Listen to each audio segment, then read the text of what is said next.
कैसे हैं आप सभी लोग। मेरा नाम है Jaideep Ameta from Saraswat international academy Vapi in collaboration with Vidya Mandir classes सूरत।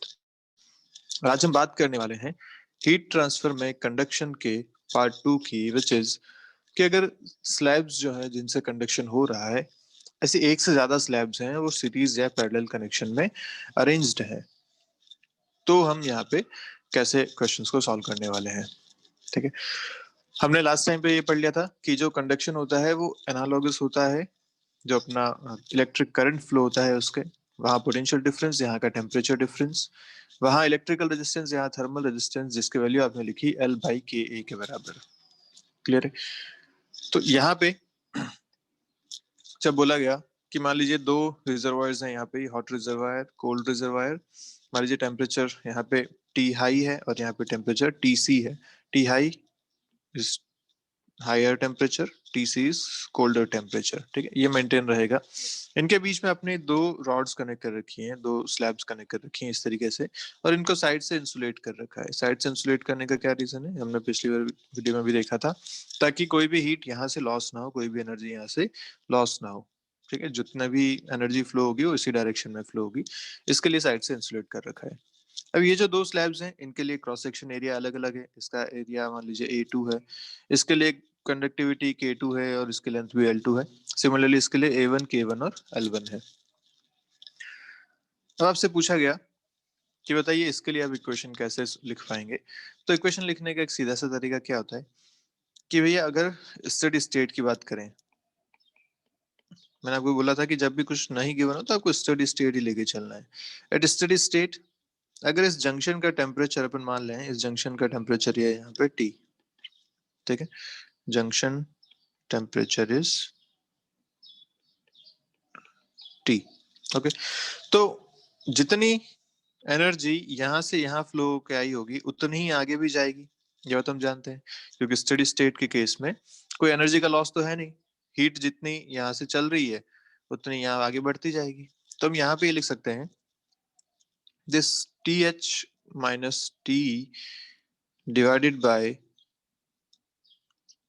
यहाँ से क्या बनेगा, R thermal for this L by के ए, तो लिखूंगा L2 by K2A2 is equal to, यहाँ पे T minus T colder divided bye L1 by K1A1। ये आपके पास सिचुएशन बन रही है। ठीक है, this is the total heat जो यहाँ से फ्लो हो पा रही है, ऐसा लिखा जा सकता है। And this is equal to I। Okay, अगर ऐसा है I या H आप जिसको लिखते थे, हीट करंट, इसको आप लिख सकते हैं दिस इज हीट करंट। अगर मैं यहाँ से टेम्परेचर डिफरेंस को लिखना चाहूँ तो क्या लिख सकता हूँ, देखिए टेम्परेचर डिफरेंस लिखूंगा, let's say this is R thermal 2 and this is R thermal 1। इसको भी अपन R थर्मल की टर्म में लिख देते हैं ऐसे। तो मैं ऐसे क्या लिख सकता हूँ, this TH minus T is equal to H into R thermal 2। ऐसे this T minus TC is equal to H into R thermal 1। ये बात यहाँ से होगी, कोई दिक्कत वाली बात नहीं है अच्छे से।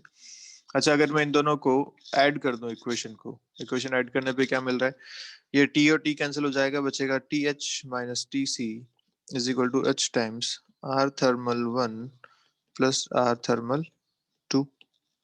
ये आपको मिल गया। देखो ध्यान से, ये क्या मिल रहा है आपको, TH माइनस TC, मतलब प्रॉपर यहाँ से यहाँ तक का जो अपने को डिफरेंस मिल रहा है उसके हिसाब से अगर टोटल रेजिस्टेंस लिखा जाए तो this total resistance is equal to the sum of these two resistances individually. ये अगर R2 था, ये अगर R1 था, तो इन दोनों का इंडिविजुअल सम के बराबर आता है आपके पास टोटल रेजिस्टेंस। तो यहाँ से हमें एक बात समझ में आती है कि अगर आपको टोटल थर्मल रेजिस्टेंस लिखना है, मतलब इस दो स्लैब को अगर आपको एक स्लैब से कन्वर्ट करना है, यहाँ पे TH है, यहाँ पे TC है, और आपको इनको एक स्लैब से कन्वर्ट करना है, तो आप R थर्मल जो इक्विवेलेंट लिखेंगे वो कितना लिखेंगे, this R thermal equivalent is equal to R thermal 1 plus R thermal 2, ऐसा। और अगर एक से ज्यादा, मान लीजिए दो से ज्यादा स्लैब होती तो आप इसको आगे बढ़ाते चलते। ये आपका आ जाता है सीरीज का फॉर्मूला। और याद कीजिए, आपने जब इलेक्ट्रिकल में सीरीज पढ़ा था, करंट में जब सीरीज कनेक्शन पढ़े थे, तब भी यही फॉर्मूला मिला था आपको, R1 plus R2 plus R3 is equal to R equivalent. R equivalent मतलब क्या हो गया कि अगर इस पूरे सेटअप को हटा के, मैं बीच वाला जो पूरा सेटअप है इसे हटा के सिर्फ एक स्लैब से अगर मैं यहाँ पे रिप्लेस करना चाहूँ, तो मैं इतने रेजिस्टेंस का स्लैब यहाँ पे लगाऊंगा, तो सेम हीट फ्लो मुझे यहाँ पे मिल जाएगी। क्लियर? तो सीरीज का मतलब वही हो गया। वहां आप देखते थे कि जिसमें सेम करंट फ्लो होता हो, यहाँ देखा जिसमें सेम हीट करंट फ्लो होता हो। ठीक है, देखिए क्वेश्चन क्या कह रहे हैं। क्वेश्चन आपके सामने ये, द फिगर शोज, जो यहाँ पे फिगर दिखा रखा है आपको, the cross section of the outer wall of a house built in a hill resort to keep the house insulated from the freezing temperature outside. ठीक है भैया, जो वॉल बनाई है उसमें बहुत सारे लेयर्स हैं। The wall consist of teak wood of thickness L1, यहाँ पे वुड की एक लेयर है, and brick of thickness L2, यहाँ पे ब्रिक की एक लेयर है यहाँ से यहाँ तक। ठीक है, sandwiching two layers of an unknown material, बीच में दो लेयर्स एक अननोन मटेरियल की है, ये और ये दोनों सेम थिकनेस की लेयर्स हैं और सेम थर्मल कंडक्टिविटीज हैं। The thermal conductivity of teak wood is K1 and that of brick is K2। ये सारी बातें आपको गिवन है। तो इसके लिए थर्मल कंडक्टिविटी दे दी K1, इसके लिए आपको दे रखा है K2 which is 5 times K1, ये L2 भी आपको दे रखा है 5 टाइम्स L1। आगे बढ़ते हैं। Heat conduction through the wall has reached a steady state, condition they the steady state, with the temperature of the three surfaces being known. T1 आपको दे रखा है, ये है 25 डिग्री सेंटीग्रेड। T2 यहाँ का आपको दे रखा है 20 डिग्री सेंटीग्रेड, और दे रखा है T5 -20 डिग्री सेंटीग्रेड। ठीक है, पूछा find the interface temperature T4 and T3, ये दोनों टेम्परेचर आपसे पूछे गए हैं इन जगहों के। क्लियर? तो क्या करना चाहिए इस क्वेश्चन को सॉल्व करने के लिए? अब हमें पता है कि जो हीट का फ्लो होगा वो हायर टेम्परेचर से लोअर टेम्परेचर जाएगा, इधर 25 है इधर -20 है, तो हीट चलेगी यहाँ से यहाँ पे इस तरीके से। ओके, अब जितनी हीट किसी भी सेक्शन से निकलेगी वही अगले सेक्शन से, फिर उतनी अगले से, फिर उतनी अगले से, हर सेक्शन से हीट बराबर रहने वाली है। हम इसको मान सकते हैं कि ये सीरीज कनेक्शन पूरा आपको यहाँ पे दे रखा है। जब सीरीज कनेक्शन है तो हर एक का अपन रेजिस्टेंस लिखते हैं। लेट्स से इसका रेजिस्टेंस R1, फिर R क्योंकि ये दोनों सेम है, इसका लेंथ भी सेम है, एरिया भी सेम है और कंडक्टिविटी भी K है, तो इन दोनों का रेजिस्टेंस भी सेम हो जाएगा। तो लेट्स से इसका रेजिस्टेंस हो गया R1, इसका रेजिस्टेंस R हो गया, R हो गया, इसका रेजिस्टेंस R2 हो गया। क्लियर? इनको अगर अपन कैलकुलेट करें तो मैं क्या क्या लिख सकता हूँ यहाँ पे देखिए जरा। R1 को लिखूंगा मैं, क्या होता था फॉर्मूला, L/KA, तो L1 बाई K1 ए सबके लिए सेम है, एरिया ऑफ क्रॉस सेक्शन सबका सेम है, ऐसा लिखा जा सकता है। ऐसे R2 लिखूंगा तो लिखूंगा L2 बाई K2A। L2 की वैल्यू कितनी दे रखी है, 5L1, और K2 की वैल्यू दे रखी है 5K1 इंटू ए, तो ये भी आपको मिल गया L1 by K1A which is again R1। ठीक है, तो R2 इक्वल टू R1 मिल गया। तो अपना जो ये इलेक्ट्रिकल सर्किट के केस में अपन बनाते हैं डायग्राम, वैसा ही डायग्राम अपन हीट के केस में भी बना सकते हैं। तो यहाँ से समझ में आ गया कि इसका टेम्परेचर 25 डिग्री सेंटीग्रेड दे रखा है, -20 डिग्री सेंटीग्रेड दे रखा है, रेजिस्टेंस ये R1 है, ये भी सेम है R1, इन दोनों का रेजिस्टेंस R और R है, यहाँ टेम्परेचर 20 है, इन दोनों का टेम्परेचर अपने को कैलकुलेट करना है। ये अपने पास पूरा सिस्टम बन के आ गया। तो बस अब सीधा करते हैं, करंट सबसे सेम कर लेते हैं। करंट सेम करने का मतलब टेम्परेचर डिफरेंस बाय रेजिस्टेंस सबका सेम होना चाहिए। क्लियर? तो सॉल्व करो। टेम्परेचर डिफरेंस अगर R1 के केस में देखूं तो कितना है, 25 -20 डिवाइडेड बाय R1, ये वहां का करंट हो गया। आगे चलें अगले सेक्शन के लिए, तो टेम्परेचर डिफरेंस कितना है, 20 -T3 बाय R। ऐसे आगे चलें तो लिखेंगे T3 -T4 बाई R, और उससे आगे वाले सेक्शन पे चलेंगे तो लिखेंगे T4 -20 डिवाइडेड बाय R1। ये आपके पास आ गया, हर एक सेक्शन से करंट इक्वल जा रहा है, जिसको आप H लिख लेते हैं, हीट करंट, ये इक्वल चल रहा है। तो बस ये आपकी इक्वेशन बन गई। यहाँ से आप पेयर्स बनाइए, पेयर्स बना के सॉल्व कीजिए फाइनली अपने आंसर्स को। आपको T3 और T4 निकालना है। कैसे कर सकते हैं अपन, फर्स्ट और लास्ट को इक्वल करते हैं पहले। फर्स्ट और लास्ट को इक्वल क्या मतलब, 25 -20 divide by R1 equal to T4 + 20 by R1। R1 से R1 कैंसिल हो गया, फर्स्ट और लास्ट को इक्वल किया, this is equal to this is, क्योंकि सारी क्वांटिटीज इक्वल है, अपने को इसमें से पेयर बना के सॉल्व करना पड़ेगा। तो ये इक्वल टू ये किया तो R1 कैंसिल हो गया, इधर T4 प्लस 20 हो गया। सॉल्व करेंगे तो यहाँ से T4 मिल जाएगा। कितना आ जाएगा T4? ये आपको मिल रहा है माइनस में 15 डिग्री सेंटीग्रेड। ठीक है, अब T4 अगर मिल गया तो इन दोनों को यूज कर लेते हैं। यहाँ पे R और R कैंसिल हो जाएंगे, नीचे T3 आपको मिल जाएगा। इसको अगर यूज करता हूं तो मैं लिखूंगा 20 minus T3 is equal to T3 minus T4। Clear है? तो यहाँ से मिल रहा है 2T3 is equal to 20 plus T4, 20 minus 15। तो यहाँ से आपको T3 मिल जाएगा कितना? 2.5 डिग्री सेंटीग्रेड के बराबर। और ठीक भी है, देखिए बिल्कुल सही चल रहा है। यहाँ पे टेम्परेचर 25 डिग्री, फिर 20 डिग्री, यहाँ पे आते थे 2.5 हो गया, यहाँ आते आते माइनस हो गया 15, और यहाँ माइनस 20 हो गया। क्लियर है? ये आपका आंसर हो जाएगा, कोई दिक्कत वाली बात नहीं है। देखिए नेक्स्ट क्वेश्चन क्या कह रहा है। इन एग्जाम्पल 3, अच्छा प्रीवियस डायग्राम में ही K1 जो है वो आपको वैल्यू दे दी है, K2 की वैल्यू दे दी है, and thermal conductivity of the known material वो K भी दे दिया। तीनों इस बार K आपको गिवन है, जो कि पिछले क्वेश्चन में नहीं थे। तीनों K इस बार आपको दे दिए गए, लेंथ दे दी गई तीनों की। ठीक है, if the house consist of a single room of total wall area of 100 meter square, then find the power of the electric heater being used in the room। ये आपसे पूछा गया कि अगर आपको ये टेम्परेचर मेंटेन रखने हैं रूम के अंदर 25 डिग्री सेंटीग्रेड, बाहर -20 डिग्री सेंटीग्रेड, ये टेम्परेचर मेंटेन है, इसके करस्पॉन्डिंग अगर आपसे पूछा जाए कि अंदर कितना हीटर चलाना पड़ेगा, कितना पावर हीटर की जाएगी, तो ये कैसे सॉल्व करें। तो भैया हीटर की पावर, हीटर काम क्या कर रहा है? हीटर काम कर रहा है अंदर के टेम्परेचर को मेंटेन रखने का 25 डिग्री सेंटीग्रेड पे। अब क्योंकि यहाँ टेम्परेचर डिफरेंस है, हीट फ्लो हो रहा है, हमने अभी देखा, और हीट फ्लो अगर हो रहा है तो जितना हीट बाहर जा रही है उतनी हीट इस हीटर को यहाँ अंदर फ्लो करवानी पड़ेगी खुद से, मतलब उतनी एनर्जी हीटर देगा, उसके हिसाब से हम पावर निकाल सकते हैं उसकी। बस ऐसा अपने को करना है। तो चलिए देखते हैं कैसे करें। तो सब वैल्यूज अपने को गिवन है, K1 R1 ये सारी वैल्यूज। यहाँ से अपन कैलकुलेट करते हैं सबसे पहले R1 R2 बराबर ही है, क्योंकि वैल्यूज आपको यहाँ सेम ही दे रखी है। ये K2 5 K1 है, L2 5 L1 है, तो R1 इक्वल टू R2 मिलने वाला है। R1 इक्वल टू R2 क्या हो जाएगा, ये K1 by sorry L by K not, तो ये हो जाएगा L1 बाई K1 A के बराबर। L1 कितना दे रखा है आपको? L1 दे रखा है 4 सेंटीमीटर्स।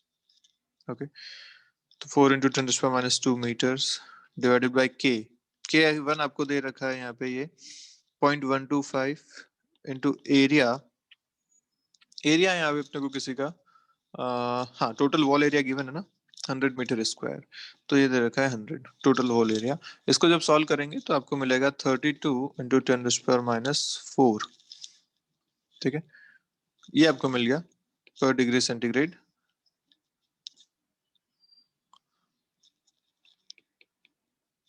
ये आपको मिल गया रेजिस्टेंस। ऐसे ही आप अगर R कैलकुलेट करो जो बीच वाली दोनों स्लैब्स हैं उनके लिए, तो लिखोगे L बाई के ए। L इनका दे रखा है 10 सेंटीमीटर, तो 10 इंटू 10⁻²। ठीक है, बाई के इनका दे रखा है 0.25, और एरिया पूरे का दे रखा है 100। इसको जब सॉल्व करेंगे तो ये रेजिस्टेंस मिलता है 40 इंटू 10⁻⁴ डिग्री सेंटीग्रेड पर वॉट, ऐसा मिल गया। और इक्विवेलेंट रेजिस्टेंस क्योंकि ये सीरीज में है तो R इक्विवेलेंट कितना हो जाएगा? R इक्विवेलेंट हो जाएगा R1 plus 2R plus again R1। ऐसी 4 स्लैब्स थी, ये हो जाएगा कितना मिल रहा है ये, तो 2 टाइम्स इन दोनों का सम 72 इंटू 2 करेंगे तो 144 मिलेगा, तो 144 इंटू 10⁻⁴ डिग्री सेंटीग्रेड पर वॉट। ये आपका आ गया टोटल रेजिस्टेंस। अब अगर टोटल रेजिस्टेंस पता है तो हम ऐसा बता सकते हैं ना कि यहाँ जो रूम है, रूम में टेम्परेचर है 25 डिग्री सेंटीग्रेड, इनके बीच में आपने इंसुलेटिंग ये रॉड लगा रखी है जिसका रेजिस्टेंस आपने अभी निकाल लिया R इक्विवेलेंट, और बाहर जो टेम्परेचर है वो -20 डिग्री सेंटीग्रेड है। तो जितनी हीट फ्लो होगी इस तरफ वो निकाल लेते हैं, तो हीट कितनी फ्लो होगी, तो net heat current net heat current d q by d t अपन निकालना चाह रहे हैं, जिसको आप एच भी लिखते हैं। क्या फॉर्मूला था उसका? Delta T by R equivalent, ये आया था करंट का फॉर्मूला, यही delta T by R equivalent. Delta T कितना है यहाँ पे? तो 25 minus minus 20 divide by R equivalent आपने निकाला 144 इंटू 10⁻⁴। कितना आएगा ये? जब इसको सॉल्व करेंगे तो वैल्यू आ रही है आपके पास, ऊपर बन रहा है 45 और नीचे 144 इंटू 10⁻⁴। जब सॉल्व करेंगे तो वैल्यू आती है 3.12 इंटू 10⁻3। ठीक है, ये आपके पास वैल्यू बनती है। और ये यूनिट क्या लगाऊंगा मैं इसमें? यूनिट देखिए D q by d T.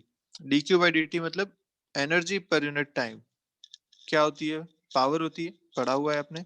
Energy per unit time is power, तो ये यूनिट आ रही है वॉट में। ठीक है, और बस यही आपसे पूछा गया था कि अगर इतनी एनर्जी पर यूनिट टाइम बाहर जा रही है तो हीटर को भी इतनी ही एनर्जी पर यूनिट टाइम अंदर देनी पड़ेगी उस रूम के टेम्परेचर को मेंटेन रखने के लिए। तो बस यही हीटर की भी पावर आ जाएगी कि हीटर की पावर इतनी होनी चाहिए, तभी वो उस कंपनसेट कर पाएगा जो आउटफ्लो ऑफ द हीट है उसको। ठीक है, hence the heater must supply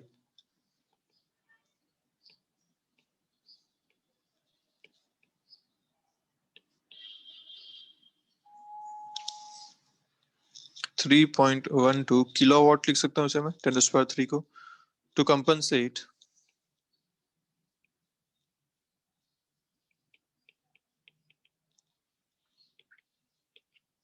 for the outflow of heat.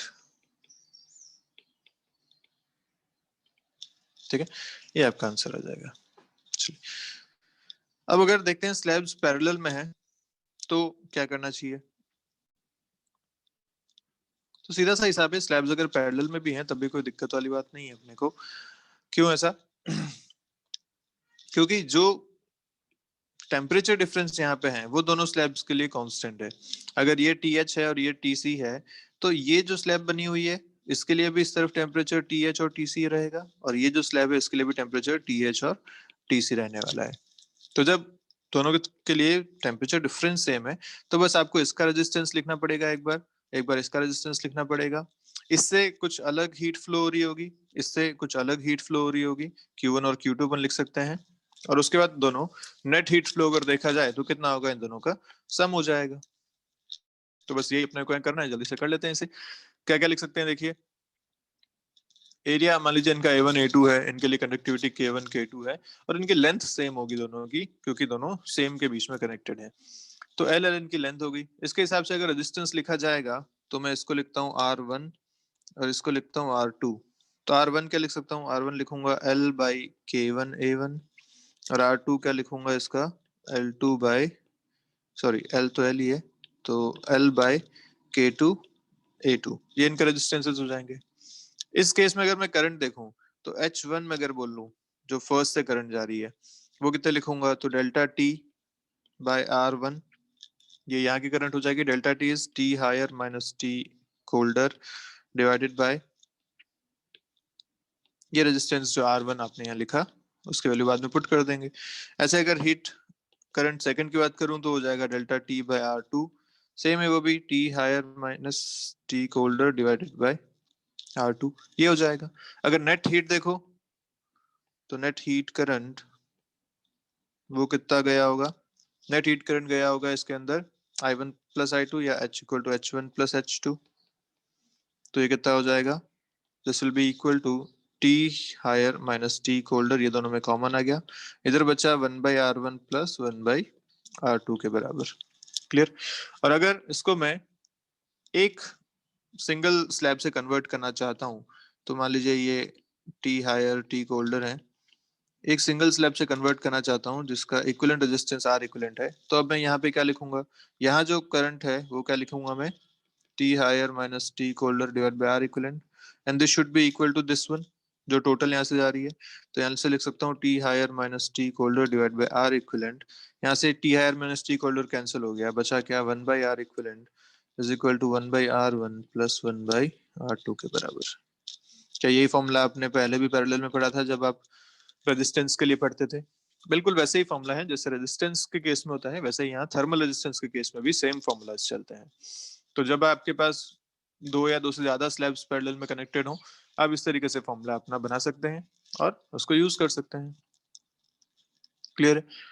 तो अब अगर सीधे सीधे इस टाइप के क्वेश्चंस आए तो आप कर पाएंगे। अगर जैसे यहाँ पे सीरीज में स्लैब्स कनेक्टेड थी, वैसे अगर पैरेलल में स्लैब्स कनेक्टेड दे देते तो आप आराम से इनको कर पाते, जैसा कि हमने ये प्रूव किया है। ठीक है, थोड़ा सा हटके एक क्वेश्चन करते हैं। देखिए क्वेश्चन क्या कह रहा है। Two thin concentric shells made from copper with radius R1 and R2, R2 बाहर वाली रेडियस है, R1 अंदर वाली रेडियस है, कॉन्सेंट्रिक है, थिन है और शेल है। ठीक है, have a material of thermal conductivity के फिल्ड बिटवीन देम। ओके, तो यहां से यहां तक पूरा एक थर्मल कंडक्टिविटी के मटेरियल आपने भर दिया है। The inner and outer spheres are maintained at temperature TH and TC। Okay, तो अंदर जो यहाँ का टेम्परेचर हमेशा TH है, बाहर का टेम्परेचर हमेशा TC है, respectively by keeping a heater of power P at the center of the two spheres, find the value of P। तो बेसिकली आपको यहाँ से कितनी हीट बाहर जा रही है वो निकालना है। अगर वो मिल गई तो पावर मिल जाएगी, जैसा अभी अपन ने उस सीरीज वाले क्वेश्चन में किया था कि रूम के अंदर कितना हीटर लगाया जाए, कितनी पावर का, कि वो अंदर टेम्परेचर मेंटेन करके रखे। तो जितनी हीट रूम से बाहर की तरफ जा रही थी उतनी पावर का हीटर अपने को अंदर चाहिए था। वैसा ही क्वेश्चन यहाँ भी है, कितना पावर चाहिएगा हीटर का, जितनी हीट फ्लो यहाँ से पर सेकंड हो रही है, पर यूनिट टाइम हो रही है, dQ/dt यहाँ का अगर मिल जाए, या हीट करंट अगर यहाँ का मिल जाए, तो वही अपने पास आ जाएगा कि इतनी पावर मुझे चाहिए। क्लियर है? पर यहाँ पे एक दिक्कत है। यहाँ पे दिक्कत ये है कि जैसे जैसे आप आगे बढ़ रहे हैं, मान लीजिए आप इस सेक्शन पे आए, इस सेक्शन पे जो आपको ये क्रॉस सेक्शन एरिया मिल रहा है, इससे थोड़े से आगे चलेंगे तो क्रॉस सेक्शन एरिया बढ़ जाएगा। अब एरिया लगातार इंक्रीज होता जा रहा है, क्योंकि रेडियस इंक्रीज होगी उसके हिसाब से आप एरिया इंक्रीज करेंगे। एरिया सरफेस एरिया लेना पड़ेगा। एक स्फीयर के लिए सरफेस एरिया कितना होता है? 4πr² के बराबर। तो सरफेस एरिया यहाँ पे चेंज हो रहा है, मतलब रेजिस्टेंस जो है वो हर एक लेयर का अलग अलग बन रहा है। हर एक लेयर का अगर रेजिस्टेंस अलग है तो अपने को यहाँ पे चीजें सॉल्व करनी पड़ेंगी। कैसे सॉल्व करेंगे? तो आप पहले तो ये समझिए कि यहाँ जितनी भी लेयर्स बन रही है, एक लेयर ये हो गई, उसके बाद अगली लेयर हो गई, फिर अगली लेयर हो गई, ये सारी लेयर्स सीरीज में है या पैरेलल में है? पहले तो ये बात अपने को समझनी पड़ेगी। सीरीज किसको बोला था आपने? सीरीज उसे बोला था जब सेम करंट उससे फ्लो होता हो। मान लीजिए यहाँ पे स्लैब्स रखी हुई है, इन सबसे अगर सेम करंट फ्लो होता है तो ये सारी सीरीज में कहलाते हैं। क्लियर? अगर ऐसा है तो क्या यहाँ से जो हीट करंट चलेगा इस हायर टेम्परेचर से, वो सबसे सेम होता हुआ बाहर जाएगा? यस। तो ये जो सारे रेजिस्टेंसेस बन रहे हैं यहाँ पे, हर एक लेयर का जो रेजिस्टेंस बन रहा है वो सारी सीरीज में है। और अगर सीरीज में है तो हमें इनका टोटल रेजिस्टेंस यहाँ पे कैलकुलेट करना पड़ेगा। अब टोटल कैसे करेंगे? तो हर एक लेयर ऐसी इनफाइनाइट लेयर जिसके बीच में बन रही है, तो इस टाइप के क्वेश्चन सॉल्व करने के लिए इंटीग्रेशन मेथड यूज करना पड़ता है। तो अपन क्या करते हैं, एक्स पे जाके एक dx थिकनेस की लेयर उठाते हैं। ठीक है, और हम जानते हैं dx बहुत छोटा है। ये लेयर उठाई, इसके लिए रेजिस्टेंस लिखता हूं और उसको इंटीग्रेट करता हूं मैं। ठीक है, इसके लिए रेजिस्टेंस लिख के इसको इंटीग्रेट करता हूं। तो देखिए कैसे लिखा जाएगा। तो इस एलिमेंट के लिए अगर अपन लिखना चाहें इसका रेजिस्टेंस, तो क्या लिखेंगे इस एलिमेंट के लिए? इधर से हीट चल रही है बाहर की तरफ, ऐसा। ठीक है, तो इसकी रेडियस है अपने पास x के बराबर, इसकी थिकनेस है dx के बराबर। रेजिस्टेंस क्या होता है इसका? dr अगर लिखूं तो रेजिस्टेंस लिखते हैं L/Ka। लेंथ, लेंथ कौन सी जिससे हीट ट्रांसफर होती है? कितनी लेंथ से हीट ट्रांसफर हो रही है यहाँ पे? ये मतलब सिर्फ इतनी थिकनेस है जिससे हीट ट्रांसफर हो रही है। इस थिकनेस कितनी है? dx, तो लिखा जाएगा dx बाई k। तो ठीक है, पूरे मटेरियल का सेम है। एरिया, इसका एरिया कितना है इस पूरे का? surface area is 4πx²। this is the surface area of the sphere। ये यहाँ पे लिख लेंगे।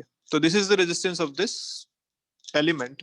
अगर मुझे total resistance चाहिए इन अंदर से बाहर तक, तो मैं क्या करूंगा? total resistance will be integral dr will be integral dx divided by 4πk(x²। और लिमिट कहां से कहां तक लगाओगे? तो x आपने मेजर करना शुरू किया है सेंटर से, तो पहला आपको जो लेयर मिलेगी वो मिलेगी यहाँ पे। तो पहली लेयर मिल रही है आपको R1 रेडियस पे। ठीक है, और लास्ट लेयर मिलेगी आपको R2 रेडियस पे। तो आप लिमिट लगाएंगे R1 से R2 तक, ये आपका मिल जाएगा। ठीक है, अब इसे इंटीग्रेट करते हैं तो यहाँ इंटीग्रेशन में हम जानते हैं कि 1/4 पाई के, ये तो है कॉमन कांस्टेंट है, बाहर आ जाएगा। Integral dx by x square, इसका इंटीग्रेशन क्या होता है? 1/x² मतलब ये लिखा हुआ है बेसिकली x⁻² dx। x⁻n का इंटीग्रेशन याद है आप लोगों को? n x⁻n प्लस, सॉरी ये तो डिफरेंशिएशन हो गया। इंटीग्रेशन करेंगे तो x⁻n+1 डिवाइडेड बाय n+1, ये होता है इसका इंटीग्रेशन। तो ये हो जाएगा 1/4 पाई के x⁻² +1 which is -1 bye -1, limit आपकी लग रही है R1 से R2 तक। ठीक है, तो ये हो गया आपके पास माइनस बाहर 1/4 पाई के 1/x में जब लिमिट डालेंगे तो 1/R2 माइनस 1/R1, ये आपके पास बच रहा है फाइनल वैल्यू। इसको अगर 1/R1 माइनस 1/R2 कर देते हैं तो मैं माइनस को अंदर भेज देता हूँ, अंदर से चेंज कर दिया R1 माइनस R2 कर दिया इसे। ठीक है, ये आपके पास आ गया टोटल रेजिस्टेंस। एक बार टोटल रेजिस्टेंस आ गया तो थर्मल करंट मिल जाएगा। आप तो क्या लिखूंगा? थर्मल करंट या heat current, heat current H is equal to dq/dt। कितना होता है ये? Temperature difference divide by resistance. Temperature difference आपको दे रखा है T higher minus T colder, तो ये आपको मिलेगा T higher minus T colder divide by resistance is this. तो रेजिस्टेंस को यहाँ लिखेंगे तो क्या लिख सकते हैं? डिवाइड में आ रहा है, नीचे आ जाएगा R2 माइनस R1, मैं अगर एलसीएम लेता हूँ और ऊपर बाकी सारी चीजें चली जाएंगी, ये 4 पाई के ऊपर चला जाएगा इंटू R1 R2 भी ऊपर चला जाएगा। एलसीएम लेने के बाद इस तरीके से लिखा जा सकता है। तो बस यही आपका आंसर हो गया, यही हीट करंट है और इतनी ही पावर भी वहां पे चाहिएगी। Same as power, power required by heater. ठीक है, अच्छे से चलिए एक क्वेश्चन और देखते हैं। चलिए, ये सारे जो क्वेश्चन अभी अपन कर रहे हैं ना, ये आपके पास 12th में फिर से करंट इलेक्ट्रिसिटी में भी आने वाले हैं। अभी आप थर्मल करंट में के केस में पढ़ रहे हैं, उस टाइम आप इलेक्ट्रिकल करंट के केस में पढ़ेंगे। बिल्कुल एज इट इज क्वेश्चन फिर से आने वाले हैं ये आपके पास।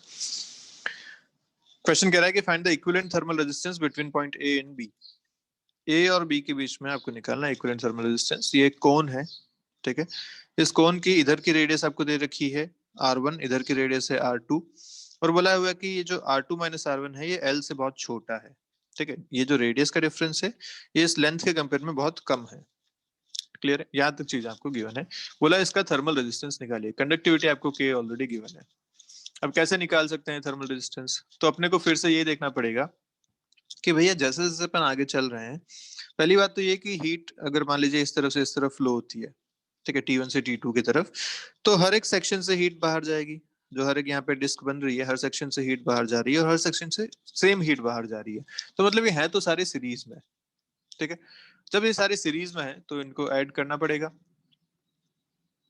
अब ऐड करना पड़ेगा उससे पहले अपने को एक छोटे छोटे रेजिस्टेंस निकालने पड़ेंगे। अब ये रेजिस्टेंस कैसा निकालें? तो रेजिस्टेंस निकालने के लिए अगर मैं x पे जाके dx का एक एलिमेंट ले लूं, मान लीजिए यहाँ से मैं x पे गया और dx का एक एलिमेंट मैंने यहाँ पे लिया, ठीक है, ये ऐसा dx थिकनेस का एक एलिमेंट बना लिया। ठीक है, ये एक एलिमेंट बना लिया अपन ने dx थिकनेस का। इससे जो हीट जाएगी उसके करस्पॉन्डिंग अपन यहाँ का रेजिस्टेंस लिख सकते हैं और उससे अपन बाकी पूरा रेजिस्टेंस कैलकुलेट कर सकते हैं। तो अगर dr में लिखना चाहूँ तो क्या लिखूंगा? dr लिखूंगा L/K, A के बराबर। अब इसके लिए अपने को बहुत सारी चीजें चाहिए। क्या क्या चाहिए? पहले तो इसकी रेडियस मुझे चाहिए, ये r कितना है, क्योंकि ये रेडियस मुझे पता नहीं है। तो इसकी लेंथ है dx/k और एरिया इसका जो हो जाएगा वो हो जाएगा πr² के बराबर। ठीक है, तो πr², ये चीज अपने पास है। अब यहाँ से अपने को ये r कैलकुलेट करना है। तो r कैसे कैलकुलेट किया जाए ये देखिए। r कैलकुलेट करने का तरीका ये है, आपके पास R1, यहाँ पे है आपके पास R2, ऐसा बना हुआ है। अगर मैं इसको इस तरीके से देखूं, ठीक है, तो ये डिस्टेंस कितनी है? This distance is R2 minus R1। Okay, और यहाँ पे कहीं है जो आपको R चाहिए, ये डिस्टेंस है आपके पास X, और ये टोटल डिस्टेंस कितनी है यहाँ से यहाँ तक? Total distance is L। ऐसा आपके पास सिचुएशन है अभी। ओके, तो मैं अगर ऊपर वाला ट्रायंगल बनाऊं, ये फिर से यहाँ पे अगर ये जो ट्रायंगल दिख रहा है आपको, इस केस में देखिए ये है R2 माइनस R1, ये टोटल लेंथ है L के बराबर। और यहाँ जो आपको R चाहिए वो कितना डिस्टेंस पे है, X डिस्टेंस पे है। ये सिचुएशन है आपके पास। क्या सिमिलर ट्राइंगल से आप चीजें लिख सकते हो यहाँ पे, R L X को रिलेट करके? क्या लिखेंगे सिमिलर ट्राइंगल से? ये जो ट्राइंगल बन रहा है, इस ट्राइंगल में R बाई X ये दो साइड्स हैं, और बड़े वाले ट्राइंगल में इधर बन रही है R2 माइनस R1 और इधर बन रहा है L। ये रेशियो सेम होना चाहिए, एंगल सेम है, तो हम लिख सकते हैं यहाँ पे सिमिलर ट्राइंगल से R by X is equal to R2 minus R1 by L। तो यहाँ से R आपको मिलता है R2 minus R1 by L into X के बराबर। This is radius. क्या यही रेडियस है? नहीं, एक बात हमने गलत कर दी यहाँ पे। रेडियस जो है बेसिकली ये है, दिस कंप्लीट इज रेडियस। हमने ये गलती कर दी थी। रेडियस आप सेंटर से ले रहे हैं ना, तो ये यहाँ से रेडियस आप कैलकुलेट करेंगे, दिस इज आर। तो ये जो ऊपर बच रहा है ये है R माइनस R1 के बराबर ये है। ये अगर फिर से देख लीजिए यहाँ पे, ये जो टोटल लेंथ है ये R है, तो जो ऊपर वाली लेंथ बचती है वो कितनी हो जाएगी, R माइनस R1 के बराबर। ठीक है, तो ये R माइनस R1 आपको मिला है यहाँ से। इसको अपन चेंज कर देते हैं, this is R minus R1।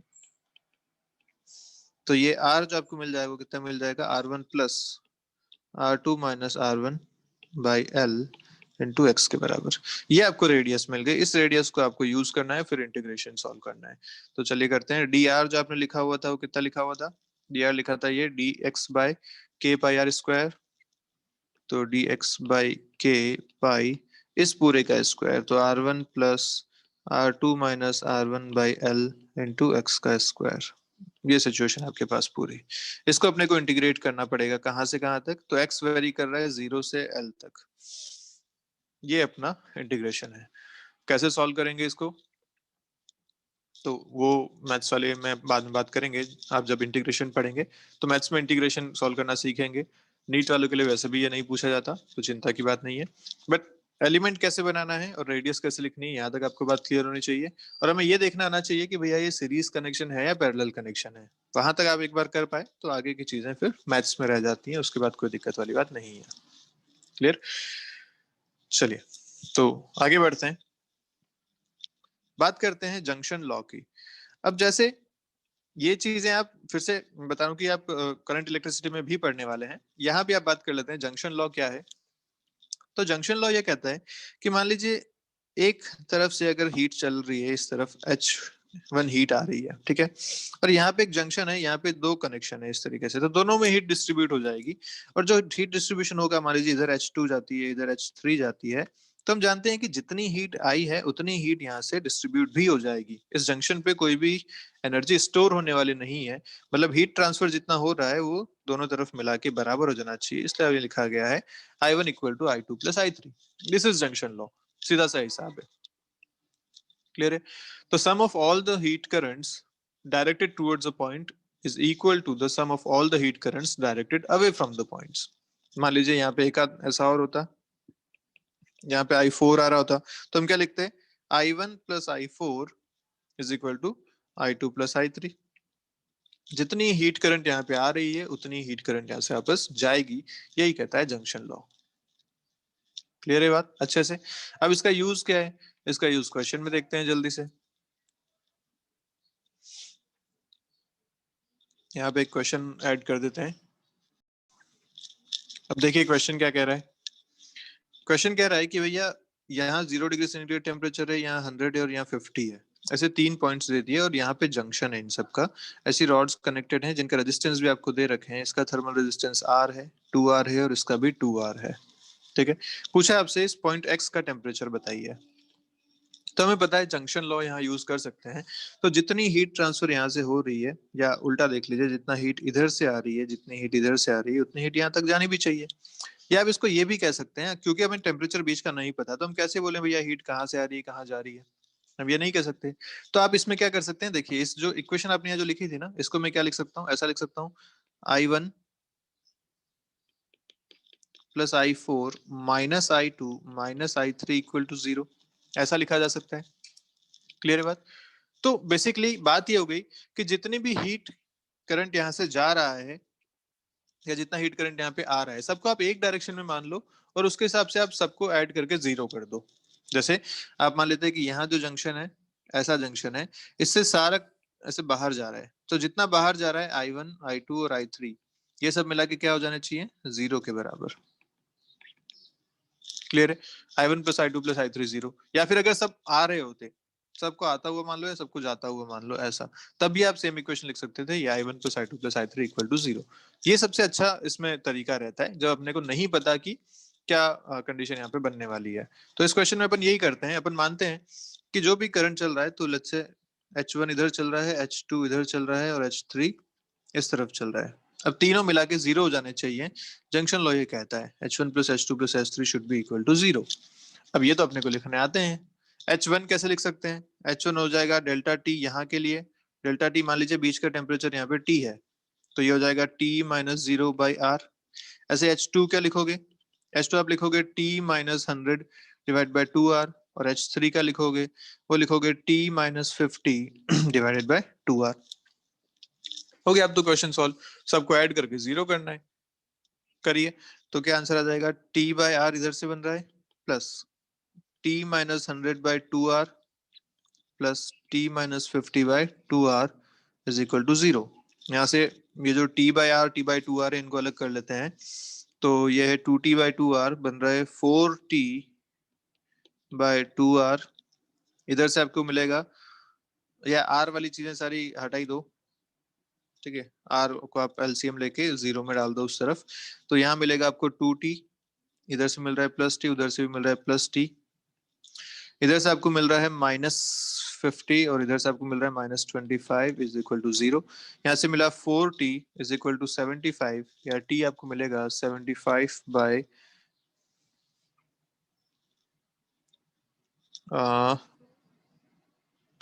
2T ये सब चीजें हो गई। अच्छा 2R को अपन हटा दिया, तो सॉरी ये अपन एलसीएम में गलती कर दी। यहाँ हो जाएगा ये माइनस 100 और माइनस 50, तो ये मिलेगा आपको माइनस 150। 150, तो 150 बाई 4 आंसर आपको मिलेगा 37.5 डिग्री सेंटीग्रेड के बराबर। क्लियर? तो बस क्वेश्चन सॉल्व करना आना चाहिए। कैलकुलेशन में मैंने थोड़ी सी मिस्टेक कर दी, आप मत कीजिएगा। एलसीएम आपने लिया आप 2R के बराबर, तो 2R जब एलसीएम ले लिया तो यहाँ हो जाएगा 2 मल्टीप्लाई, ये सारी चीजें यहाँ से चल जाएंगे 0 में, खत्म। बचा आपके पास ये सब, तो 2T plus T minus 100 plus T minus 150, ये अपन यहाँ पे लिखा हुआ है, ये यहाँ बच गया, इसके करस्पॉन्डिंग अपन ने सॉल्व कर दिया फाइनल आंसर। ठीक है, तो जंक्शन लॉ भी यूजफुल लॉ है। तो जब भी इसे कंडक्शन के क्वेश्चन आएंगे, आप जब 12th में एक बार ये करंट इलेक्ट्रिसिटी वाला कॉन्सेप्ट पढ़ लेंगे, तब तो आप बहुत ही आसानी से ये सारे क्वेश्चन कर पाएंगे, फिर कोई दिक्कत वाली बात आपको नहीं होगी। ठीक है, तो चलिए आज का वीडियो यहीं खत्म करते हैं, मिलते हैं नेक्स्ट वीडियो में, बात करेंगे रेडिएशन की और देखेंगे उस पर बेस्ड क्वेश्चन कैसे आते हैं। ठीक है, कंडक्शन से रिलेटेड और भी टाइप के क्वेश्चंस बनते हैं, मतलब आप इसमें क्या है कि आप जैसे सर्किट बनाते थे वैसे सर्किट आप यहाँ पे इनका बना दीजिए, थर्मल सर्किट बना दीजिए, तो क्वेश्चन बहुत सारे टाइप के बनते हैं। आप 12th में जब करंट इलेक्ट्रिसिटी पढ़ लेंगे तो वो सारी चीजें क्लियर हो जाएंगी, जेई और नीट के करस्पॉन्डिंग वो सारी चीजें क्लियर हो जाएंगी, तब आप ये भी आराम से कर पाएंगे। ठीक है, तो चलिए तब तक के लिए बाय बाय, पढ़ते रहिए, कोई डाउट है तो पूछिए।